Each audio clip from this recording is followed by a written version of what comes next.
안녕하세요. 오늘도 사연살롱을 찾아주셔서 감사합니다. 서울에 사는 40대 여성이에요. 살면서 진정한 친구 하나만 있다면 성공한 인생이라고 하잖아요. 저희 친정 엄마만 봐도 그 말이 맞긴 한 것 같아요. 저희 엄마는 자수성가한 사업가예요. 전업주부였던 엄마는 제가 막 두 돌이 지나던 무렵 아빠가 사고로 갑자기 세상을 떠나시는 바람에 생업전선에 뛰어들게 되셨어요. 변변한 사회생활도 하기 전에 아빠를 만나 전업주부로 살아왔기에 엄마한테 사회는 전쟁터만큼 두려운 곳이었대요. 하지만 어린 딸을 키워야 한다는 절박함이 엄마를 강하게 만들었죠.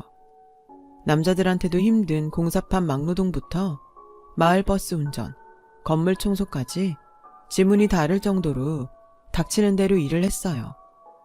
그렇게 악착같이 벌어서 모은 돈으로 작은 청소업체를 차렸고 그게 잘 돼서 지금은 전국에 체인점을 둔 규모 있는 업체로 만드셨어요. 여자는 약해도 엄마는 강하다는 말은 저희 엄마를 두고 한 말인 것 같아요. 딸인 제가 봐도 대단한 분이거든요.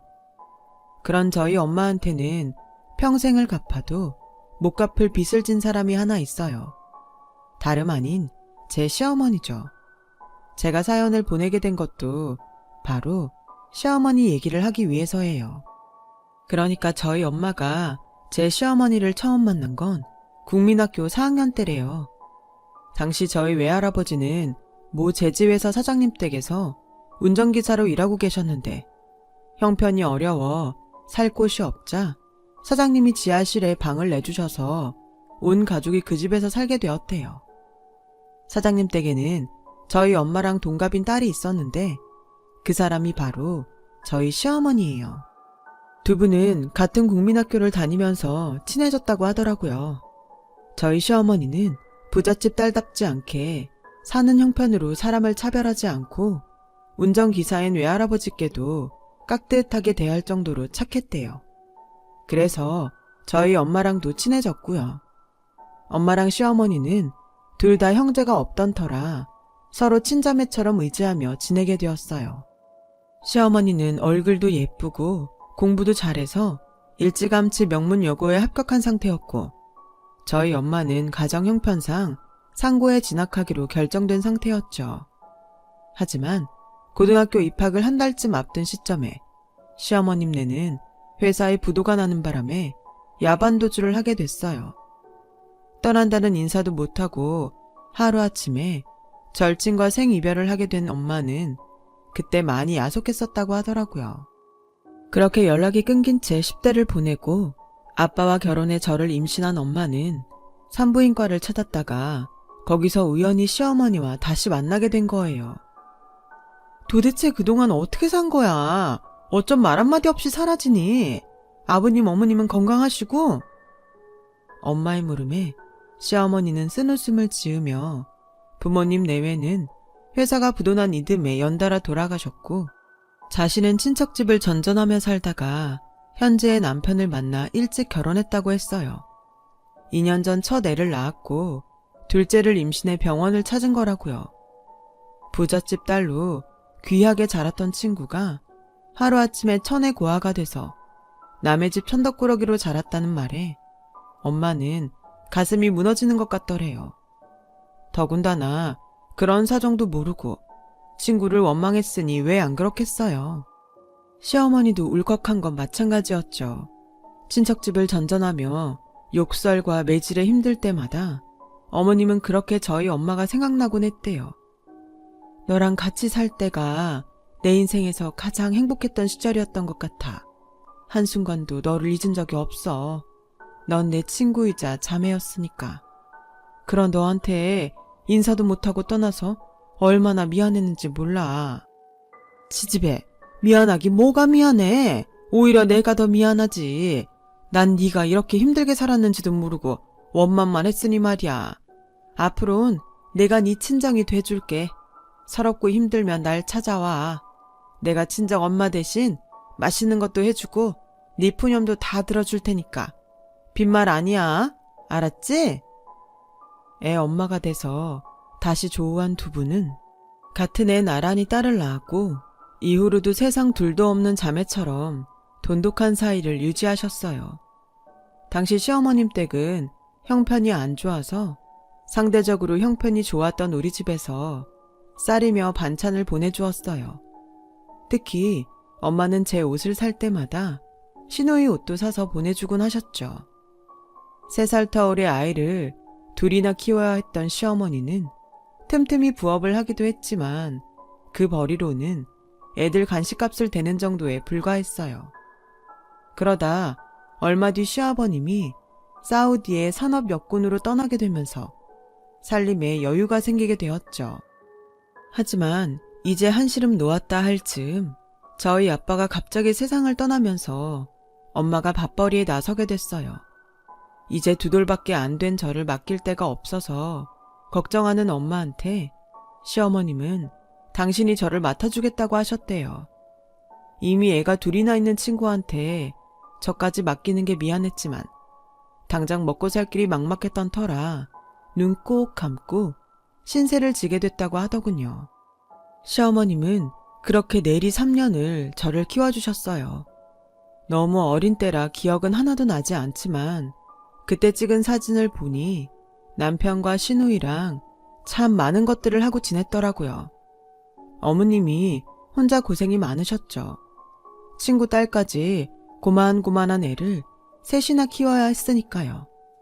하지만 얼마 뒤 아버님이 사우디에서 돌아오시면서 우린 이별을 해야 했어요. 사우디에서 벌어온 돈으로 아버님 고향 지방에 가게를 차리게 돼서 이사를 해야 했거든요. 그렇게 엄마와 시어머니는 또다시 이별을 하게 된 거죠. 그래도 종종 전화라도 하며 서로에 대한 그리움을 나누곤 했는데 그나마도 얼마 안 가 못하게 되었어요. 하루는 저희 엄마가 시어머니한테 전화를 했는데 시아버님이 받으셔선 버럭 소리를 치더래요. 이보쇼! 당신 때문에 시외통화료가 얼마나 나오는지 아쇼? 내가 옆에 애들 수다 떨라고 그 고생을 해가며 돈 버는 줄 아쇼? 하여간에 여자들이란 하는 일도 없이 방구석에서 수다나 떨고 있으니 돈 무서운 걸 아나. 암튼 한 번만 더 내 마누라한테 전화질하면 가만 안 있을 테니 알아서 하쇼. 에이 재수없어. 당시만 해도 시내 통화료와 달리 시외 통화료는 더 비쌌기 때문에 서로 간단한 안부 전화만 주고받고는 끊곤 했는데 그나마도 저희 시아버님 등살에 더 이상 통화조차 할 수 없게 된 거예요. 그래서 이후로는 편지를 주고받으며 지냈는데 그것도 아버님이 우표값 나간다고 타박을 하는 바람에 얼마 안 가 생이별을 하게 되었죠.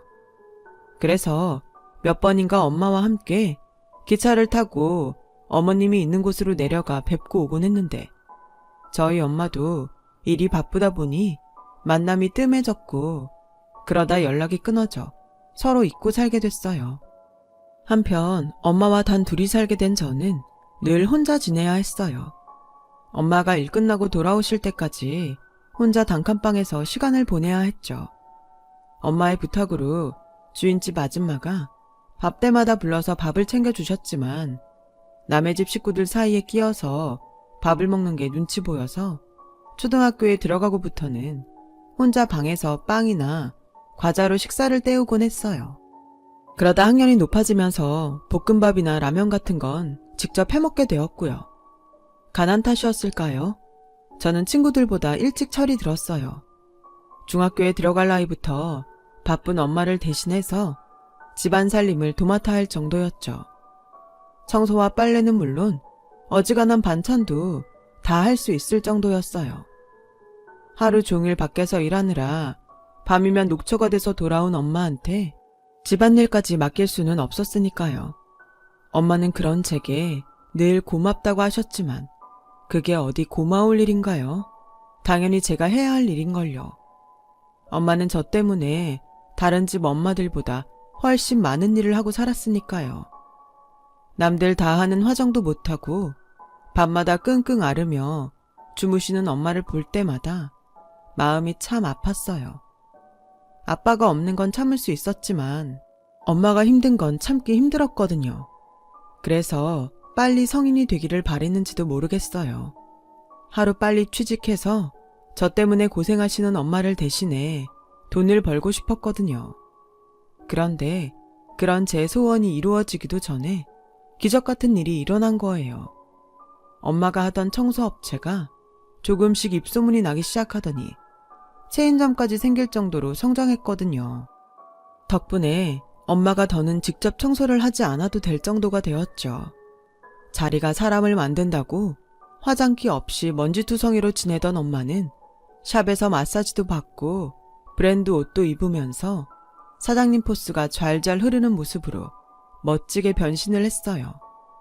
엄마를 무시하던 사람들도 더는 엄마를 하대하지 못하게 됐고요. 돈이란 게 참 대단하면서도 간사한 것 같다는 생각이 들더군요. 돈 때문에 하루아침에 사람들 대접이 180도 달라지니 말이에요. 엄마 회사가 번창하면서 저도 더는 등록금 걱정 없이 공부할 수 있었고 해외 어학연수도 다녀올 수 있었어요. 그렇게 스펙란을 하나 둘 채워가며 취업 준비를 하게 되었죠. 취업 전쟁이란 말은 익히 들어 알고 있었지만 막상 4학년이 되고 취준생이 되고 보니 직장인들이 그렇게 대단해 보일 수가 없는 거예요. 내 힘으로 돈을 번다는 게 이렇게 힘든 일인 줄은 몰랐으니까요. 게다가 제 딴에는 꽤 스펙을 쌓았다고 생각했는데 막상 실전에 뛰어들고 보니 제 스펙이 너무도 하찮더라고요. 그동안 내가 뭐라고 살았나 후회가 밀려올 정도로 말이죠. 어쩜 다들 스펙이 그렇게 빵빵한지 자괴감이 몰려왔어요. 특히 서류 심사부터 떨어져 면접조차 볼 기회가 없어지자 자존감이 바닥을 치고 말았죠. 하루는 그런 제 모습을 본 엄마가 그러셨어요. 높은 데서부터 시작하려고만 하니까 네가 설 자리가 없는 거 아니겠니? 세상에 일자리는 많아. 네가 어디서 시작하든 중요한 건 네 의지와 노력이야. 남들보다 낮은 곳에서 시작해도 네가 네 자신을 포기하지 않는 한 더 높은 곳으로 올라갈 수 있을 거야. 엄마를 봐. 내가 그 증인이잖아. 그러니 한 걸음 뒤에서 시작하자. 응? 엄마의 그 말에 왠지 모르게 안도할 수 있었어요. 그동안 하루빨리 대기업에 취직해야 한다는 강박감으로 취업 준비를 해왔거든요.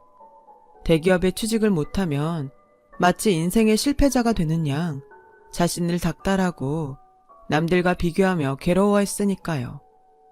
그런데 생각해보니 대기업 취직이 제 인생의 목표는 아니더라고요. 저는 그저 내 힘으로 벌어서 엄마랑 행복하게 사는 게 꿈이었으니까요.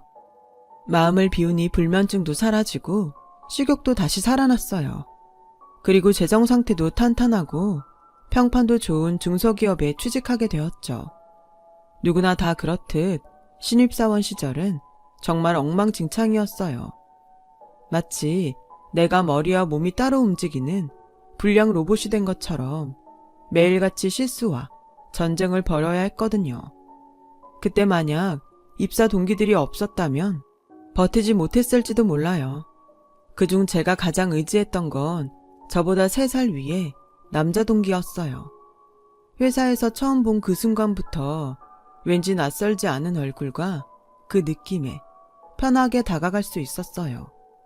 신기한 건 그 동기도 저와 마찬가지로 제가 낯설지 않았다고 하더라고요. 그래서 남들보다 더 가깝게 지내게 됐고 함께 의지하며 힘든 시기를 버텨나가다 보니 어느새 이성적인 감정이 싹트게 되었어요. 하지만 쉽게 사귀자고 할 순 없었죠. 끝까지 잘 되면 모르지만 만약 사귀다 헤어지면 하루 이틀도 아니고 어떻게 얼굴을 보고 지내요. 그래서 마음속에만 꾹꾹 눌러두고 속으로 짝사랑만 하고 있었는데 생각지도 못한 일이 벌어졌지 뭐예요. 출근하고 막 업무를 시작하려는데 엄마 회사에서 전화가 온 거예요. 엄마가 정신을 잃고 쓰러지셨다고요.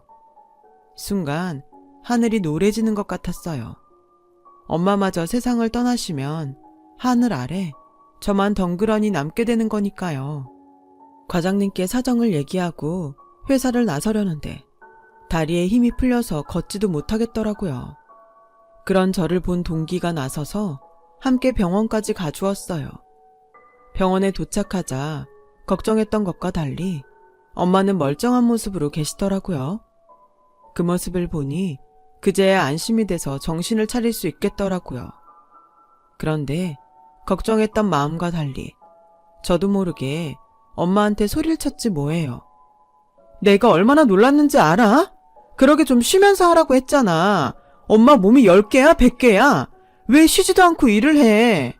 엄마가 그렇게 안 해도 우리 이제 먹고 살만 하잖아. 왜 그렇게 지독하게 일을 하냐고. 하나밖에 없는 딸 고아 만들고 싶어서 그러는 거야? 그런 거냐고.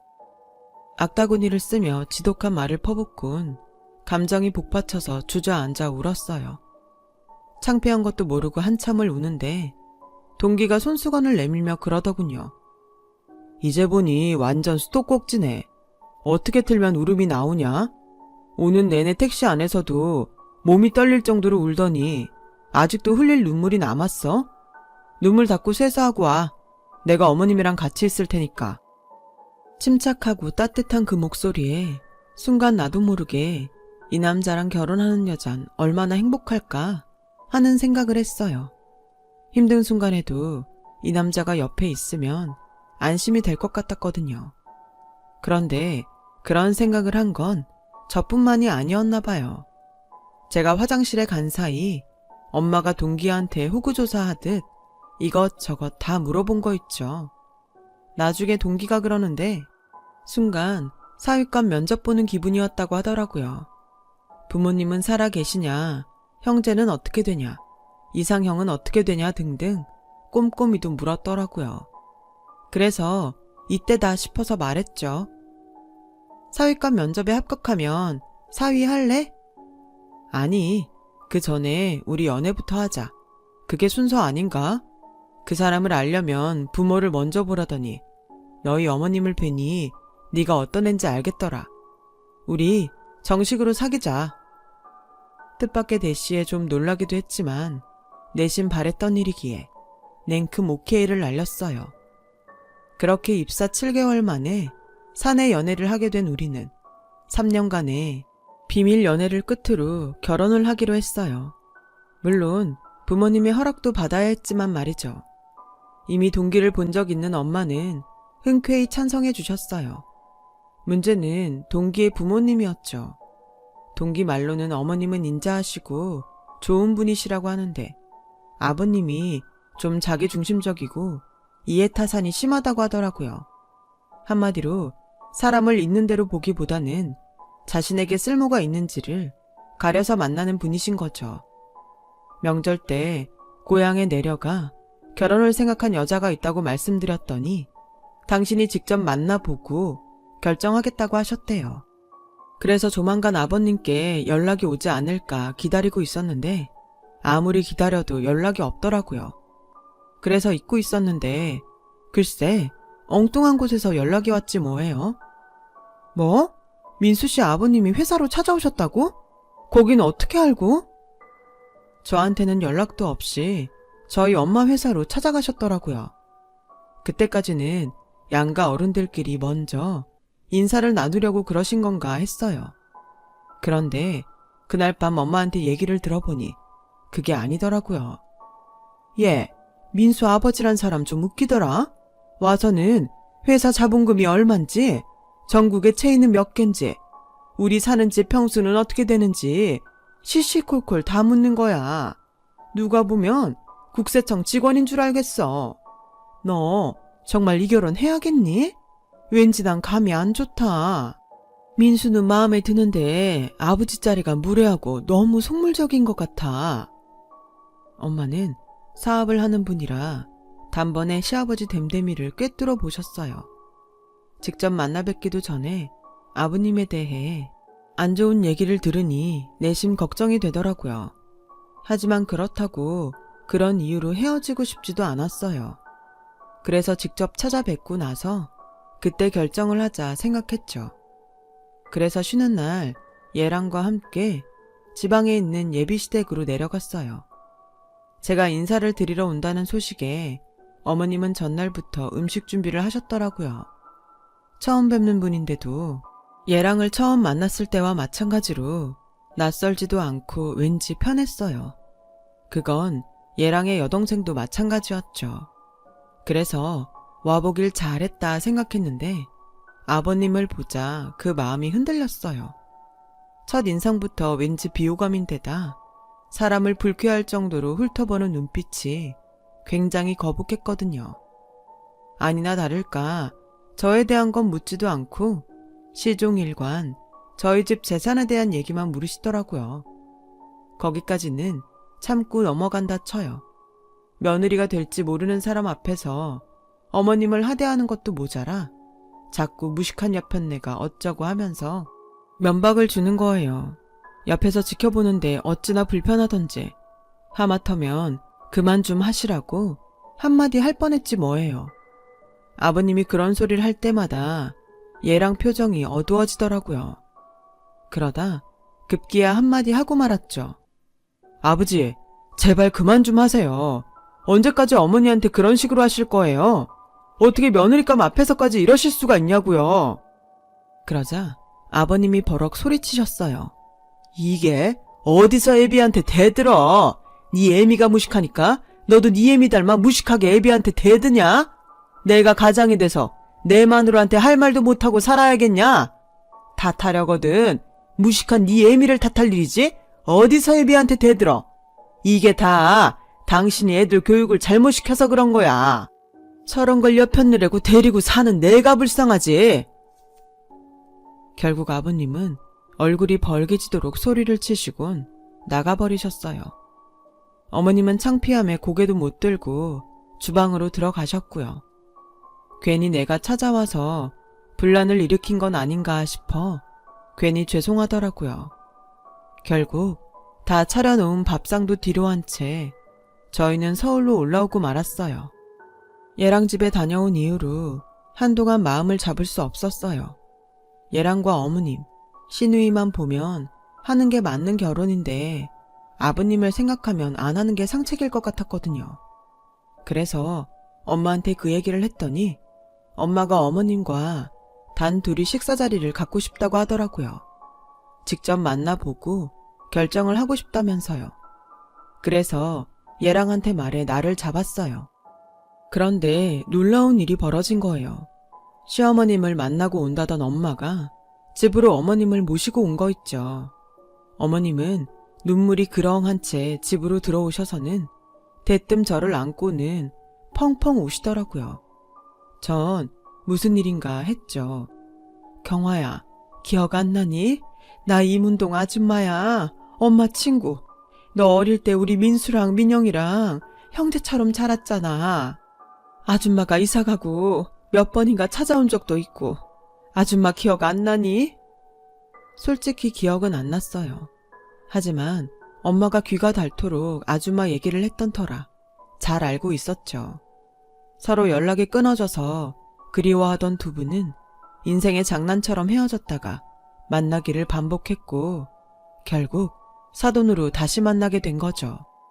그날 밤 엄마와 어머님은 그동안 살아온 얘기를 나누느라 밤을 지새우셨고 어머님이 집으로 돌아가신 이후에도 수시로 전화통화를 하셨어요. 그리고 얼마 뒤 상견례를 하게 되었죠. 우리가 내려가겠다고 했더니 아버님이 그럴 거 없다며 서울로 올라오시겠다고 해서 강남의 유명한 한정식 집으로 장소를 잡았어요. 그렇게 상견례 날이 되었고 엄마랑 저는 늦지 않게 한식당에 도착했어요. 그런데 주차장에서 낯익은 목소리가 들리지 뭐예요? 글쎄 아버님이 사람들이 있는 데서 어머님께 손찌검을 하며 욕설을 퍼붓는 거예요. 이 여편네야, 그 여자한테 내가 돈을 달라 그랬냐, 집을 사달라 그랬냐? 공짜로 달라는 것도 아니고 돈 많은 사돈한테 사업 자금 좀 빌리자는데 그게 뭐가 어때서 타박이야? 너랑 친한 친구라며 친구 사이에 그깟 3억 빌려달란 말도 못한다는 게 말이 되냐고. 너 이날 이때까지 누구 돈으로 살았어? 나 아니었으면 고등학교도 못 나온 너 같은 여자를 누가 데리고 살았겠냐고. 고마운 줄도 모르고 어디 남편 하는 일에 토를 달고 찌랄이야. 너 사돈 앞에서 입도 뻥긋하지 마. 내가 다 알아서 할 테니까 입 다물라고. 정말 무식해도 저렇게 무식한 인간은 난생 처음이었어요. 사람들 앞에서 창피를 당한 어머님은 고개를 숙인 채 얼굴만 붉히고 계셨죠. 그때였어요. 엄마가 성큼성큼 다가가 어머님 손을 잡아챘어요. 군자야, 너 이혼해라.